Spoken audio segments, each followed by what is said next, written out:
दोस्तों, इस बार शरद पूर्णिमा को लेकर काफी ज्यादा कंफ्यूजन की स्थिति हो गई है, क्योंकि यह जो पूर्णिमा है यह 2 दिन प्राप्त हो रही है।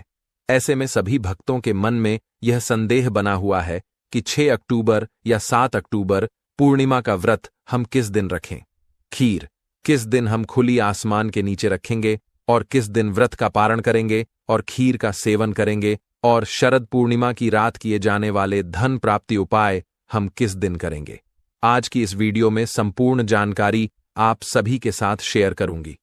शरद पूर्णिमा के दिन के क्या खास नियम होते हैं, इस दिन का शुभ मुहूर्त क्या होगा, व्रत पूर्णिमा का आप किस दिन करेंगे, पारण कब करेंगे, इस दिन के उपाय कौन से हैं जो कि धन प्राप्ति के होते हैं, क्योंकि इस रात मां लक्ष्मी हर किसी के घर के ऊपर भ्रमण करती है और इस रात जो भी कोई उपाय करता हुआ पाया जाता है उस पर मां लक्ष्मी टूट कर बरसती है। तो ऐसे में आज की इस वीडियो को बड़े ही ध्यान से देखिएगा। 5 से 10 मिनट का समय निकालकर बहुत ही महत्वपूर्ण वीडियो को ध्यान से सुन लीजिएगा। सबसे पहले तो मां लक्ष्मी की इस वीडियो को लाइक करके चैनल ज्योतिष का ज्ञान को सब्सक्राइब तो कर ही दीजिए। साथ ही कमेंट सेक्शन में जय मां लक्ष्मी जरूर ही लिखिए। तो देखिए, अश्विन मास की पूर्णिमा तिथि को शरद पूर्णिमा या गुजागर पूर्णिमा कहा जाता है और इस दिन चंद्रमा अपनी 16 कलाओं से युक्त होते हैं और ऐसी मान्यता है कि इस दिन आसमान से अमृत वर्षा होती है। इसलिए शरद पूर्णिमा की रात को खुले आसमान के नीचे खीर बनाकर रखने की परंपरा है और इसी का सेवन भी किया जाता है। इस दिन चंद्र देवता की पूजा करने से चंद्र दोष भी दूर होते हैं और इसी दिन से आश्विन पूर्णिमा से ही कार्तिक स्नान प्रारंभ हो जाते हैं। कार्तिक मास भी शुरू हो जाता है और जैसा कि मैंने आप सभी को बताया कि यह जो पूर्णिमा तिथि प्राप्त हो रही है यह 2 दिन प्राप्त हो रही है। तो ऐसे में स्नान दान किस दिन किया जाएगा, इस दिन क्या करना है क्या नहीं करना है, कार्तिक स्नान कब से प्रारंभ होगा, संपूर्ण जानकारी आप सभी के साथ शेयर करूंगी। और इसी दिन भद्रा काल भी लग रहा है। तो ऐसे में भद्रा का समय कब से कब तक रहेगा, चलिए एक एक करके संपूर्ण जानकारी आप सभी के साथ शेयर कर देता हूं। सबसे पहले तो आप डेट नोट कर लीजिए। अश्विन महीने की पूर्णिमा तिथि 6 अक्टूबर सोमवार को दोपहर 12:24 पर शुरू होगी और जिसका समापन अगले दिन 7 अक्टूबर मंगलवार को सुबह 9:16 पर होगा। पूर्णिमा तिथि 2 दिन है और ऐसे में पहले दिन पूर्णिमा तिथि के समय चंद्र देवता की पूजा का शुभ मुहूर्त भी प्राप्त होगा, क्योंकि रात के समय पूर्णिमा तिथि भी विद्यमान होगी और चंद्र देवता की पूजा भी की जा सकेगी। इसलिए पूर्णिमा का व्रत तो आप सभी 7 अक्टूबर सोमवार को ही रखेंगे, लेकिन पूर्णिमा का स्नान 7 अक्टूबर मंगलवार के दिन किया जाएगा और कार्तिक स्नान भी सुबह 7 अक्टूबर को ही किया जाएगा। स्नान ब्रह्म मुहूर्त के समय विद्यमान पूर्णिमा तिथि में करना सबसे ज्यादा शुभ माना जाता है। हालांकि पूर्णिमा का दान आप दोनों ही दिन दे सकते हैं, यानी कि 6 अक्टूबर सोमवार को भी और 7 अक्टूबर मंगलवार को भी। 6 अक्टूबर सोमवार को सूर्योदय होगा सुबह 6:24 पर और सूर्यास्त होगा शाम 6:05 पर।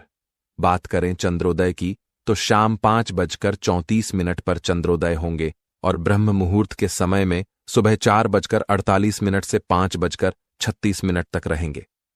अमृतकाल रात 11:18 से देर रात 12:45 तक रहेगा। अभिजीत मुहूर्त प्राप्त हो रहा है सुबह 11:51 से 12:38 तक। राहु काल का समय सुबह 7:30 से 9 बजे तक रहेगा। राहु काल के दौरान न तो किसी प्रकार की पूजा पाठ की जाती है और न ही कोई शुभ कार्य किया जाता है, यानी कि इस दिन आप सुबह की जो पूजा है वह राहु काल लगने से पहले ही कर लें और इसके अलावा शाम की जो पूजा है वह आप गौधुली मुहूर्त में कर सकते हैं। गौधुली बेला का जो शुभ मुहूर्त है वह शाम 6:01 से शाम 6:26 तक रहेगा और इसके बाद भी आप शाम 7:15 तक शाम की पूजा कर सकते हैं। यानी कि चंद्रोदय के समय के बाद से आप कभी भी चंद्र देवता को अर्घ देकर अपना व्रत खोल सकते हैं। अब बात कर लेते हैं भद्रा की। तो इस बार पूर्णिमा तिथि पर भद्रा भी लग रहा है और भद्रा काल 6 अक्टूबर सोमवार को दोपहर 12:23 से प्रारंभ हो जाएगा। यानी कि जब से पूर्णिमा तिथि लगेगी, भद्रा भी उसी समय ही लग जाएगा, और जो कि रात 10:53 तक भद्रा की समाप्ति होगी। तो लगभग आधे दिन तक तो भद्रा ही रहेगी, और इस बार भद्रा का वास मृत्यु लोक में रहेगा, और यह सभी कार्यों के लिए अशुभ मानी जाएगी। खास तौर पर पूजा पाठ या फिर कोई नया काम आप करना चाह रहे हैं, कोई नई शुरुआत करना चाहते हैं, नया बिजनेस, नया नौकरी या कोई नया वाहन, भूमि पूजन आदि इस समय के दौरान नहीं किया जाता है, तो इस चीज का थोड़ा सा ध्यान रखिएगा। जितनी देर भद्रा रहेगी उस समय में आप ऐसे कोई भी कार्य को करने से बचें। भद्रा काल लगने से पहले यदि आप करना चाहते हैं तो कर सकते हैं, नहीं तो अगला दिन 7 अक्टूबर मंगलवार को भी नए कार्य की शुरुआत आप कर सकते हैं। यह भी शुभ रहेगा। भद्रा देर रात तक रहेगी, तो ऐसे में खुले आसमान के नीचे खीर कब रखें?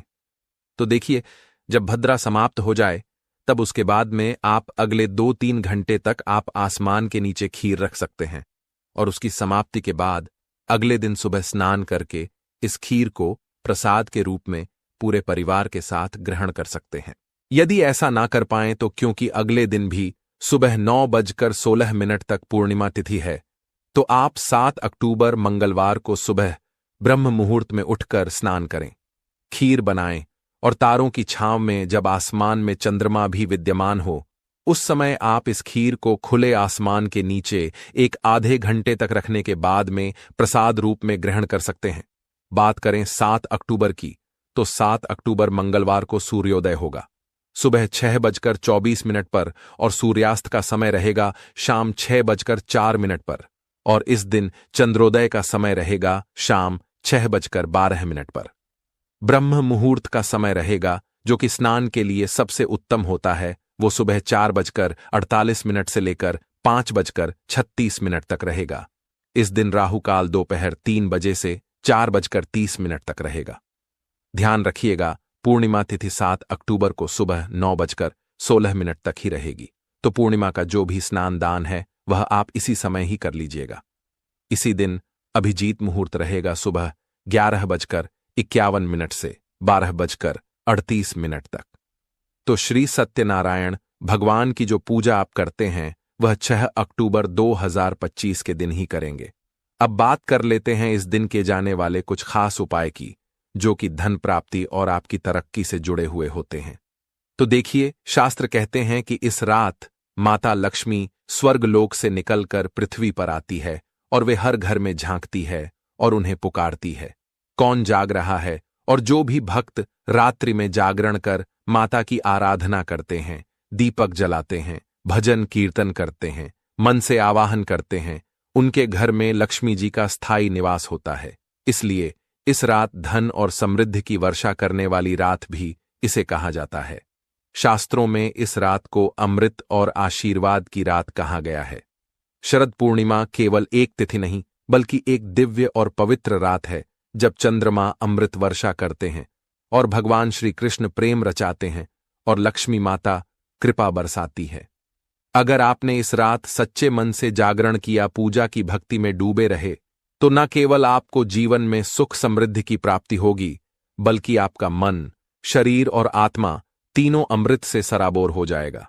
भक्तों, वैसे तो हम हर रात ही सोते हैं, लेकिन साल भर में आने वाली यह एक अकेली ऐसी रात है जब आप अपने दोनों हाथों से जितना चाहे धन बटोर सकते हैं। तो इसलिए इस दिन कुछ विशेष उपाय हम सभी को जरूर ही करने चाहिए। शरद पूर्णिमा की रात, चांदनी रात में रखी हुई खीर अगले दिन सूर्योदय से पहले प्रसाद रूप में ग्रहण करना बेहद ही शुभ माना जाता है। यह केवल पेट भरने के लिए भोजन नहीं, बल्कि आपके भाग्य को चमकाने वाला प्रसाद बन जाता है। कहते हैं कि इस खीर का सेवन करने से शरीर में ऊर्जा, मन में शांति और जीवन में सौभाग्य का वरदान प्राप्त होता है। यह प्रसाद पतिप के रिश्तों में मधुरता लाता है, रोगों से रक्षा करता है और घर में वातावरण को सकारात्मक फैलाता है। अमृत और आशीर्वाद का संगम इस प्रकार शरद पूर्णिमा खीर केवल परंपरा नहीं, बल्कि आध्यात्मिक और वैज्ञानिक दृष्टि से अत्यंत ही महत्वपूर्ण है। शरद पूर्णिमा के दिन हो सके तो आप लक्ष्मी यंत्र अपने घर जरूर ही खरीद कर लाएं और इसे पूरी रात के लिए चंद्रमा की रोशनी में रखें, जिससे कि यह अभिमंत्रित हो जाएगा और इसके बाद में आप इसका पूजन करें या अपने पैसे रुपए रखने के स्थान पर रखें। आपके घर में कभी भी पैसे रुपयों की कोई कमी नहीं होगी। इस दिन कुछ खास विशेष काम भी आपको करने चाहिए। हो सके तो शरद पूर्णिमा के दिन सफेद रंग के वस्त्र धारण करें। माना जाता है कि शरद पूर्णिमा के दिन पूजा के समय सफेद रंग के वस्त्र पहनने से भक्तों को चंद्रदेव की कृपा प्राप्त होती है, चंद्रदोष से भी मुक्ति मिल जाती है और साथ ही घर में मानसिक शांति का वास होता है। शरद पूर्णिमा की रात आप मां लक्ष्मी का नाम लेते हुए 11 दीपक अपने घर में जरूर ही जलाएं, जिन्हें कि मां लक्ष्मी के सामने भी आप समर्पित करें और साथ ही में तुलसी जी के सामने भी 5 दीपक जरूर ही जलाएं। इससे घर में हमेशा ही मां लक्ष्मी का स्थायी वास बना रहता है और परिवार का हर एक सदस्य तरक्की करते ही चला जाता है। तो यह थी शरद पूर्णिमा से जुड़ी हुई संपूर्ण जानकारी। और भी कई उपाय हैं जो कि अगले वीडियो में मैं आप सभी के लिए लेकर आऊंगी। तो इसके लिए चैनल ज्योतिष का ज्ञान को सब्सक्राइब करके पास वाले बेल आइकन को प्रेस कर दीजिएगा, क्योंकि इस चैनल पर आपके निजी जीवन से जुड़ी हर समस्या का समाधान और व्रत पर्व से जुड़ी हुई संपूर्ण जानकारी और पूजा विधि मैं करके दिखाता हूं। तो इसलिए चैनल को सब्सक्राइब कर लीजिएगा। कमेंट सेक्शन में जय मां लक्ष्मी लिखने में कंजूसी मत कीजिए और मां लक्ष्मी की वीडियो को लाइक कीजिए।